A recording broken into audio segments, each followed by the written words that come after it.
wanted this shit forever. I've been in the field with whatever they throw at me, brush it off, pick my... Hey YouTube family, it's Gina, and today I am coming to you with a video to talk about the steps that I took to become comfortable carrying my firearm when I go out and about, when I'm in public, when I'm moving around, taking care of life's business, okay, as a concealed carry. Just to show you again what I do carry, my carry is a SIG P365. The gun is not loaded, so I just wanted to show that. Here's the magazine. So this is my firearm. It's a pretty compact firearm. That's why I like it. But this is what I carry, and it's a P365 Micro.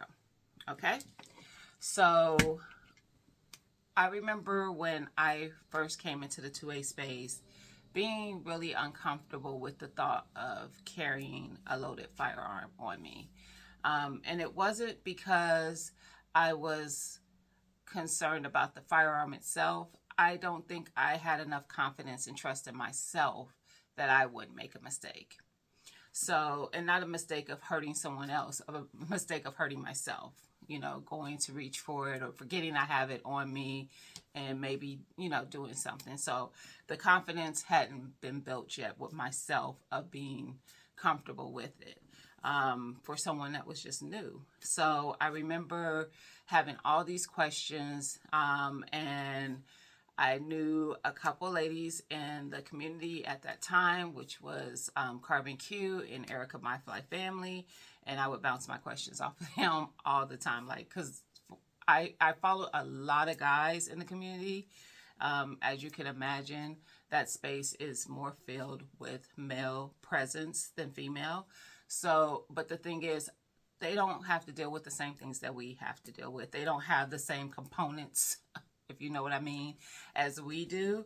So I wanted to talk to the ladies because I'm like, what y'all doing? Like, how did you get here? How did you get comfortable with this? So I remember getting advice to carry it in my house unloaded on my body. I used a belly band, which I've shown before, and I'll insert a clip from that in the video so you can go check it out, of how I can still carry.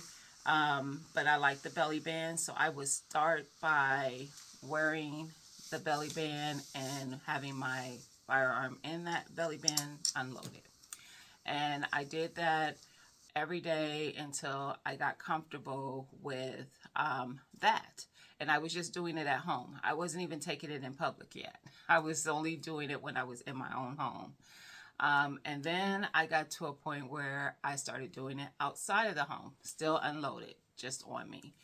Then I went from that to trying to walk around in my home, still not outside, with it loaded, but not having a bullet in chamber. I did not rack the chamber.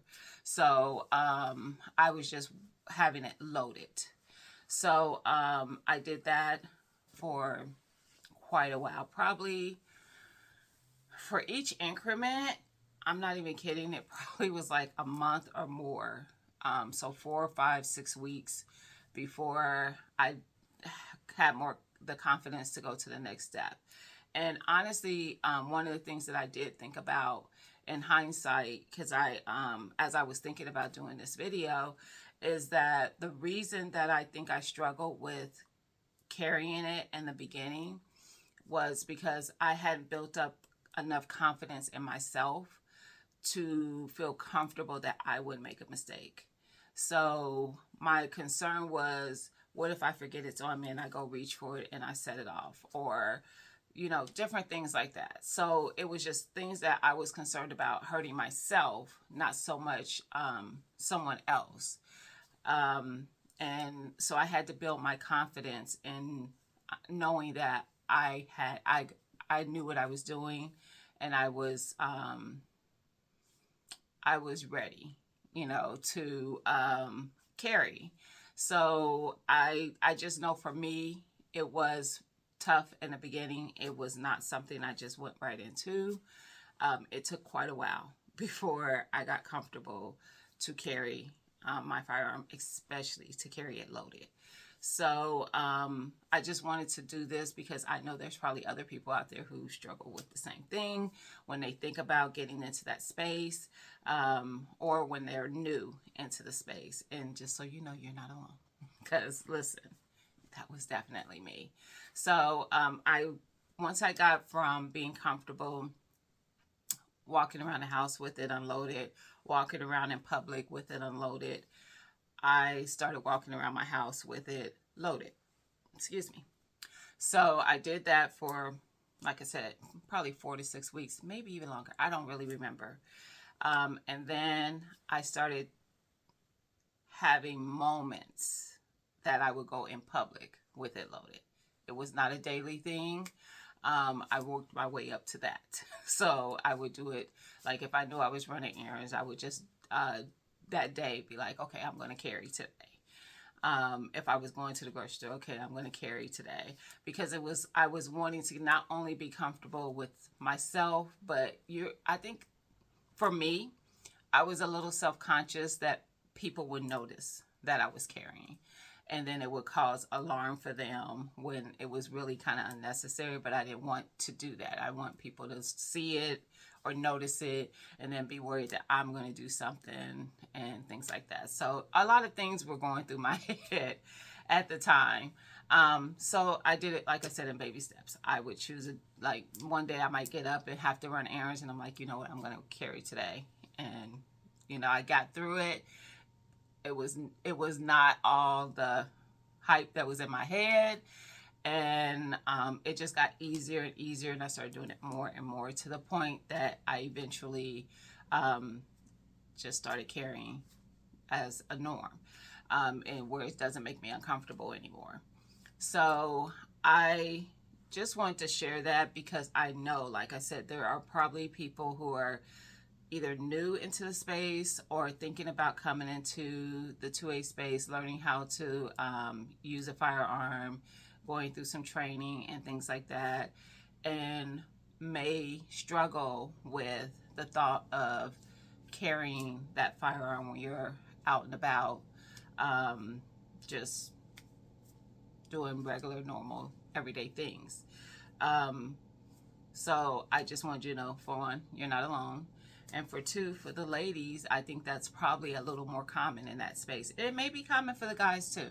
I don't know that. But I know a lot of times, even if it was, I think ego will push guys to do things a little sooner than women. We're like, our ego don't get in the way. Yeah, it'd be all the thoughts that's in our head of the different possibilities of things that could happen.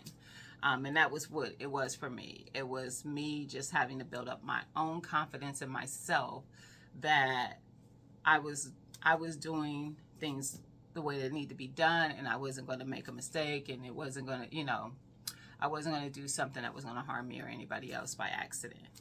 And accidents, you can't prevent all of them, you know what I'm saying? But I know that the way I move when I am carrying, I am trying to practice all the safety that I can when I'm doing so. So, these are just some things that I did and that might work for other people. That's why I wanted to share it. If you are struggling with the thought of carrying your firearm and in public, or when you're out, outside of your home, these are some steps that I took to get me comfortable. I know a lot of times in this space, there's couples who are coming into the space together, or maybe someone, your spouse, or you're dating someone who's in that space and they want to bring you into the space, and it's not as comfortable for you. It may be comfortable for you to go to the range with them and things like that, but when it comes to actually having something on you, you're like, it's not as comfortable. This is a way that if you're wanting to build up that confidence and that comfortability and stepping outside into the world with that on you, these are some steps that I took that helped me get there so that I could feel comfortable and confident in myself that I knew what to do. I was going to be okay. So I hope you guys like this. I hope this was helpful for someone, and I will talk to you guys later. Don't forget to like, comment, share, and peace.